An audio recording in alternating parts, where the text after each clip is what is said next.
নমস্কার। গঙ্গার আজকের পর্বে রিভিউ নিয়ে বাংলা সিরিয়াল সমাচার তোমাদের সামনে এসে গেছে। তো শুরুতেই যেটা দেখা যাচ্ছে যে অর্জুনদা তো চলে গেছে চৈতালি ম্যাডামের বাড়িতে, কিন্তু সেখানে গিয়ে দেখতে পায় যে কিছু গুন্ডা তাকে আক্রমণ করেছে। তো যাই হোক, গুন্ডাগুলোকে ভেতরে দরজা ভেঙে ঢুকলেও গুন্ডাগুলো পালিয়ে যায়, কিন্তু চৈতালি ম্যাডামকে কোনো ক্রমে তারা বাঁচিয়ে নেয়। তিনি তো খুব ভয় পেয়ে যান, কিন্তু অনেক বুঝিয়ে সুঝিয়ে তাকে বসানো হয়। এরপরে তার কাছে সেই বাচ্চার খবর জানা হচ্ছে যে আপনার অনাথ আশ্রমে কি কোনো যমজ বাচ্চা এসেছিল।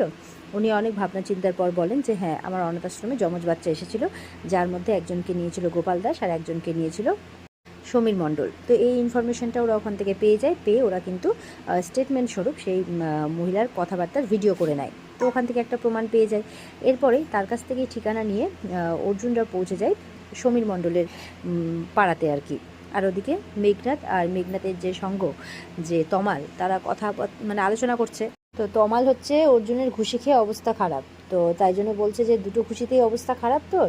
মেঘনাথ বলছে, বলে এটা অর্জুন স্যারের ঘুষি, অত সহজে কি সহ্য করা যায়? বলে সেই তো এত ভয় তোদের।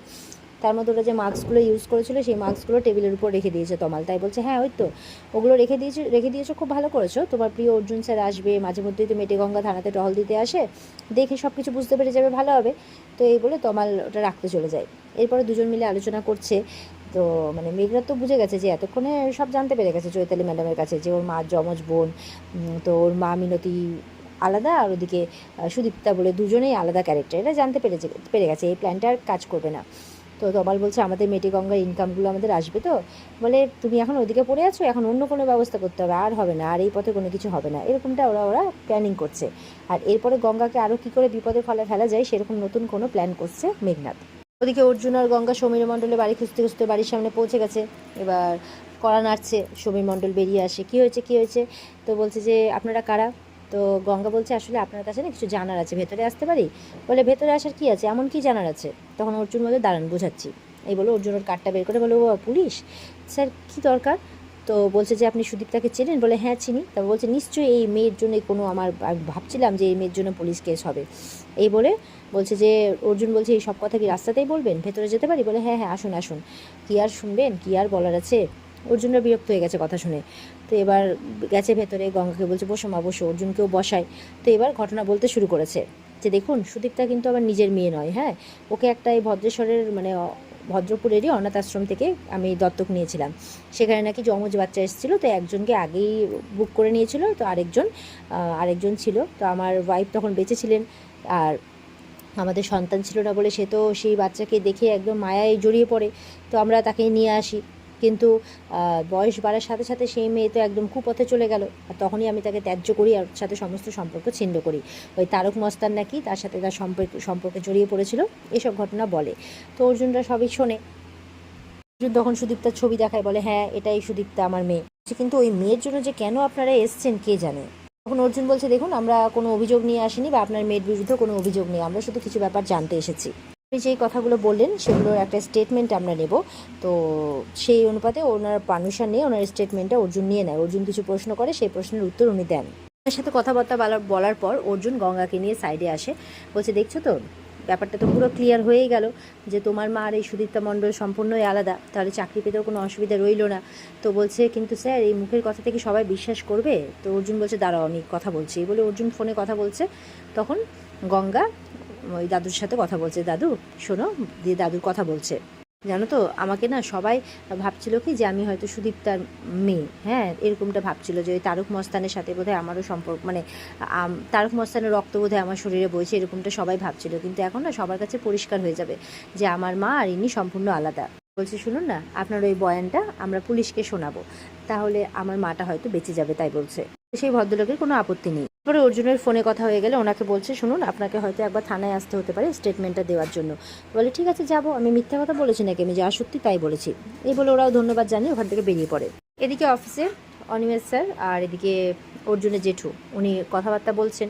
তো বলছে যে প্রমাণের কথা আর কি, এটা প্রমাণ করার জন্য যে গঙ্গা তারক মস্তানের মেয়ে নয়। তো অর্জুনের জেঠু বলছে আসছে অনিমেষ, অপেক্ষা করো, প্রমাণ আসছে। তবে তোমাকে একটা কথা বলবো, তুমি এই যে ব্যাপারটা, এই অ্যাপ্লিকেশনটা যেটা, এটা রিজেক্ট করার পরিবর্তে কিন্তু তুমি তদন্ত করে দেখতে পারতে ব্যাপারটা আরও ভালো করে। তো বলে অর্জুন এক্ষুনি চলে আসবে। অপেক্ষা করো প্রমাণে। তো বলতে না বলতে অর্জুন চলে আসে। এবার অর্জুন এসে বলে যে আমি তো বলেইছিলাম স্যার আপনাকে যে গঙ্গা তারক মস্তানের মেয়ে নয়, এটা প্রমাণও হয়ে গেছে। তো বলছে তুমি কোনো প্রমাণ এনেছো? বলে হ্যাঁ। তো সেই প্রথমে নস্কর বাবুর কাছে যাওয়ার থেকে শুরু করে, মানে ওই যে আড়াই দিঘি ওর মায়ের বাবার বাপের মানে বন্ধুর বাড়ি, সেখানে যাওয়া থেকে শুরু করে যা যা ইনভেস্টিগেশন করলেন, তারপর চৈতালি ম্যাডামের কাছে গিয়ে কী কী শুনলেন, তার মাধ্যমে সমীর মণ্ডলের কাছে গেলেন, তার কাছে কী কী শুনলেন, মানে টোটাল তথ্যটাই অনিমেষ স্যারকে দেয়। তো অনিমেষ স্যার সবটা দেখার পর বলছে সবই বুঝলাম, কিন্তু যদি মানে এগুলো সবই তো পারিপার্শ্বিক প্রমাণ, মানে এতটা প্রমাণ এনেও হয়নি। তো বলছে যে যদি আমরা ওই সুদীপ্তা মণ্ডল যে তার যদি বয়ান শুনতে পেতাম। গঙ্গা বলছে আরও প্রমাণ লাগবে, তাহলে এবার কী হবে স্যার? তো এবার কথাবার্তা হতে হতেই অর্জুনের টিম অর্জুনকে মেসেজ করে জানিয়ে দেয় যে সুদীপ্তা মণ্ডলের খোঁজ পেয়ে গেছে অমুক জায়গায়। তো অর্জুন তো বুঝতে পারে, তখন বলছে স্যার ঠিক আছে, আপনি সুদীপ্তা মণ্ডলের খোঁজ চাইছেন, তো তার খোঁজ আমি পেয়ে গেছি, আমি তার বয়ানও আপনাকে এনে দিয়ে দেবো। তো এটা শুনে তো একদম গঙ্গার জেঠু জেঠু সবাই খুশি হয়ে যায়, গঙ্গাও খুশি হয়ে যায়। আর অর্জুনের জেঠু আর গঙ্গা তিনজন মিলে বেরিয়ে পড়ে সেই মহিলার বাড়িতে, মানে সুদীপ্তা মণ্ডলের বাড়িতে যাওয়ার জন্য। তো অর্জুনরা খোঁজ করতে করতে কিন্তু পৌঁছে গেছে ওই সুদীপ্তা পালের যেখানে থাকে সেখানে। তো নক করছে, তো একটি মেয়ে বেরিয়ে আসে। তো কেই তার নাম ঝিমলি। তো সে নাকি সুদীপ্তা মণ্ডলের মেয়ে। তো সবাই তো তাকিয়ে আছে তার দিকে। এবার গঙ্গা বলছে আমরা একটু ভেতরে যেতে পারি, একটু ওনার সাথে দেখা করতে পারি, কথা ছিল। তো বলছে যে কিন্তু উনি তো খুব অসুস্থ। তখন ভেতর থেকে ওর মা বলছে কে রে? বলে কিছু লোক দেখা করতে এসছে। তো গঙ্গা বলছে একটু যেতে পারি ভেতরে? বলে ঠিক আছে আসুন, ভেতরে নিয়ে যাই। এবার ওর মাকে বলছে মা দেখো কে তোমার সাথে দেখা করতে এসছে। এবার ওর মা যেই ঘুরেছে অমনি দেখছে যে আর কেউ নয়, মানে ওর মাকে দেখে সবাই অবাক, অর্জুন, ওর জেঠু, গঙ্গা। গঙ্গা তো হাঁ হয়ে তাকিয়ে আছে। তো অর্জুন ওর জেঠুকে বলছে দেখছো জেঠু, তার মানে আমাদের ইয়েটাই ঠিক ছিল, এরা যমজ বোন, তাই বলছে। তো এবার গঙ্গাও হাঁ হয়ে তাকিয়ে আছে। এবার সেই মহিলা বলছে ওর মেয়েকে বসতে দে, ওদেরকে বসুন আপনারা। তো এই বলে ওদেরকে বসতে দেওয়া হয়। এবার গঙ্গা ওর পাশে গিয়ে বলছে যে আমার নাম গঙ্গা, তো আমার মায়ের নাম মিনতি পাল, আপনারা যমজ বোন। বলে যমজ বোন? কী বলছো কি এসব? বলে হ্যাঁ দাঁড়ান আপনাকে ছবি দেখাচ্ছি, বলে অর্জুনের পারমিশন নিয়ে ছবি দেখায়। তো দেখে তো সেই সুদীপ্ত পালও অবাক, বলছে যে আপনাদেরকে আপনারা একটা অনাথ আশ্রমে ছিলেন, সেই অনাথ আশ্রম থেকে দুই পরিবার দুজনকে নিয়ে যায়। তো এরকম কথাবার্তা বলছে।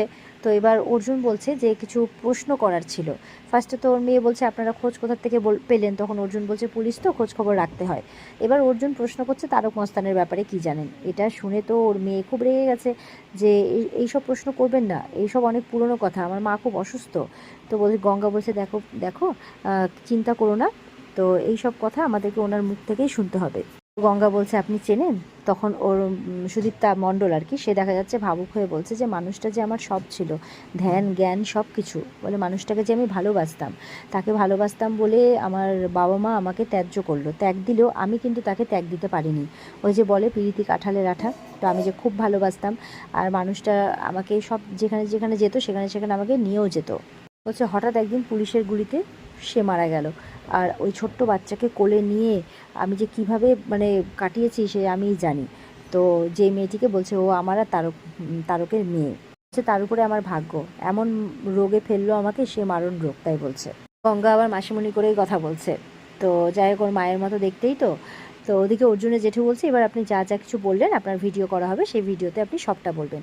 তো উনি এবার সবটা বলছে, তারক মস্তানের সাথে পরিচয় হওয়া থেকে, তার সাথে সম্পর্ক থেকে, তাদের একটা মেয়ে আছে, ওই মেয়েকে পাশে বসিয়ে দেখায়, তো সবটা বলে আর অর্জুন সেই মতো করে ভিডিও করে নেয়।